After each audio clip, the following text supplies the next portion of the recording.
Longtemps, le travail s'est laissé définir par un lieu, par un temps, par une activité. Un peu à la manière du théâtre classique, on allait au travail, on y effectuait sa tâche, on y remplissait sa mission, et puis on en revenait, plus ou moins tard, de plus ou moins loin, pour goûter aux joies du repos. Et puis les choses se sont emballées. Les situations se sont complexifiées, de moins en moins de personnes entrent désormais dans ces cases pourtant si commodes. Demain sera, paraît-il, encore plus complexe. Salut, aujourd'hui je vous propose d'explorer l'avenir du travail.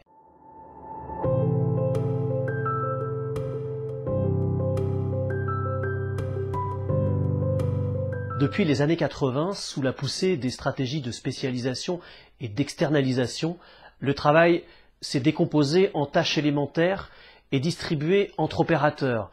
Les chaînes de valeur se sont stratifiées. Un donneur d'ordre maîtrise l'activité des sous-traitants de premier rang, qui eux-mêmes pilotent les sous-traitants de rang 2, etc.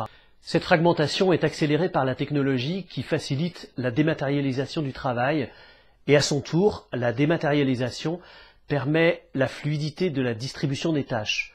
Conséquence de cette fragmentation, en 2030, plus de la moitié des personnes sur lesquelles une entreprise s'appuie pour développer une activité ne seront plus ses salariés. Deuxième conséquence de cette fragmentation, la recomposition des chaînes de valeur.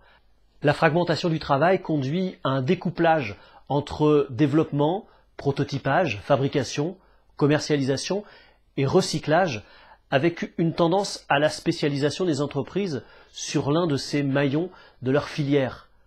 Dans le même temps, on assiste à une distribution mondialisée du travail marchandise issue de la diffusion du numérique qui recompose les processus de création de valeur dans un contexte de délocalisation et de relocalisation partielle.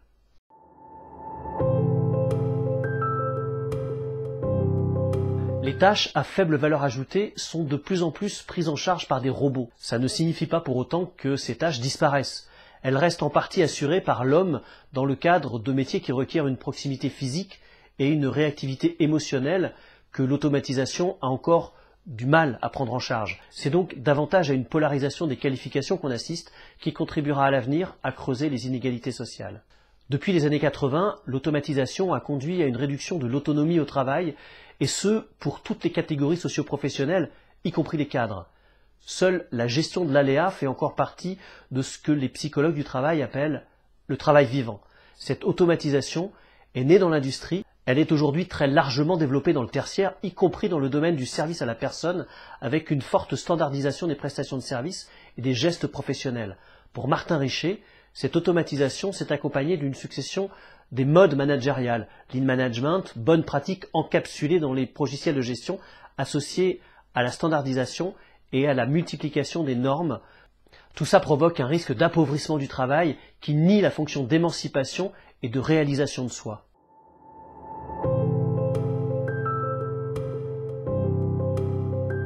Aujourd'hui, nous sommes à l'ère des cobots, c'est-à-dire des robots qui travaillent avec nous, qui enrichissent notre travail et qui nous soulagent de la pénibilité. La robotique est sortie de son univers contraint caractérisé par les 4 D, dull, dirty, dumb, dangerous, qui qualifiaient les tâches ennuyeuses, sales, stupides et dangereuses pour se couler dans notre quotidien. Alors dans cette perspective, le travail humain aura-t-il encore sa place? Eh bien oui, je le crois. D'abord parce que le robot ne se substitue pas à l'homme dans les champs de la créativité, de la conception, de l'empathie ou encore de la proximité. Ensuite, parce que notre rapport à la machine change. Le robot est de moins en moins là pour prendre la place de l'homme, comme ça a été le cas dans l'industrie automobile, mais plutôt pour le seconder, comme c'est par exemple le cas aujourd'hui dans la téléchirurgie. Nous apprenons à travailler avec le robot. En fait, nous passons d'une relation de substitution à une relation de complémentarité.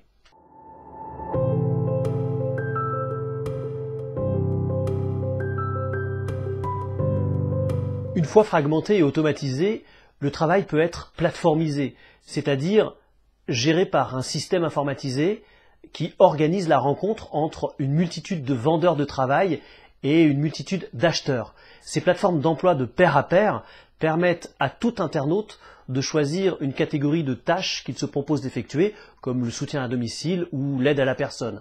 Dans ce que préfigurent des plateformes comme Uber, KinuGuard ou Deliveroo, la modernité de demain est toute relative. En fait, elle rappelle des formes d'organisation proches du travail à façon, tel qu'il était pratiqué à l'époque pré-industrielle, quand les journaliers payés à la pièce n'avaient pas encore découvert les principes du contrat de travail et de son corollaire, la subordination. Cette modernité marque le retour du contrat de louage, voire même l'absence totale de contrat. La plateformisation accentue la polarisation du marché du travail dont on discerne déjà les prémices. Les travailleurs les plus qualifiés se vendent sans difficulté aux plus offrants, alors qu'un prolétariat numérique est livré aux tâches répétitives, distribuées à l'échelle mondiale par des plateformes de services.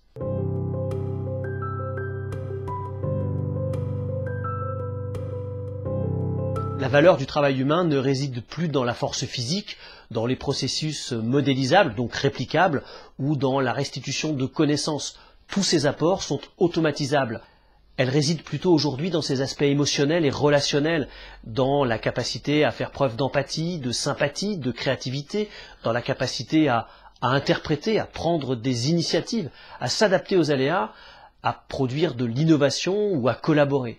C'est l'ère de l'individualisation définie par Pierre Bréchon comme une recherche d'autonomie et de valorisation des choix individuels qu'on distinguera de l'individualisme qui, lui, désigne plutôt un repli sur soi.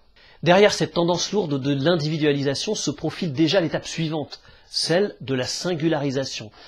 Avec l'accroissement du contenu cognitif et émotionnel du travail qui incorpore de plus en plus notre subjectivité, le travail devient la mise en scène de notre singularité. La singularisation implique que nous ne nous définissons plus simplement par notre travail, mais par notre activité, ou plutôt par nos activités, qu'elles soient professionnelles ou non. L'aspiration à l'autonomie pousse les individus à adopter des statuts d'entrepreneurs ou des statuts mixtes, salariés à temps partiel et micro-entrepreneurs. On assistera à un mouvement de fond, le développement de la et de la multi-activité. Plusieurs activités consécutives dans la même carrière, mais aussi plusieurs activités différentes à un moment donné. Les travailleurs les moins qualifiés viennent aussi à la multi-activité, mais de façon contrainte et souvent sous forme de sous-traitance. Ils sont cantonnés aux extrémités des chaînes de valeur et à des activités de back-office. Ils cherchent des compléments de rémunération dans un empilement d'activités parfois très intenses qui mettent encore plus à mal le cadre spatial et temporel du travail. Mais la distinction entre activités contraintes et choisies ne recoupe que de moins en moins celle qui sépare le travail du loisir. Un individu qui s'ennuie dans son travail salarié pourra compléter, ou en tout cas chercher à compléter ses fins de mois, par une activité proche de ses passions. Dans le même esprit, au-delà de la porosité grandissante entre vie professionnelle et vie personnelle, la gamification se développe qui désigne l'introduction des jeux dans les activités de travail. Les entreprises s'ingénient à nous faire oublier que quand nous travaillons, nous sommes sous contrainte et sous subordination en nous procurant des espaces de travail toujours plus agréables, parfois régressifs, à l'image du start-upper en toboggan, de la table de ping-pong corporate ou de la salle de sieste. Alors on peut se demander s'il s'agit vraiment d'un cheminement vers un réel travail-plaisir ou plutôt d'une nouvelle mutation de l'aliénation au travail.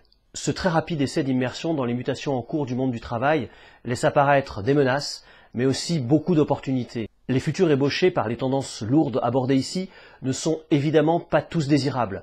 Comme le disait Gaston Berger, nous sommes dans un monde à la fois terriblement angoissant et infiniment riche de possibilités, mais de possibilités qui ne viendront pas toutes seules, qui sont prêtes à être cueillies si nous savons, si nous le voulons. La prospective, c'est le contraire de la prophétie illuminée. C'est donc à nous de construire, c'est donc à nous de fabriquer un avenir désirable pour le travail.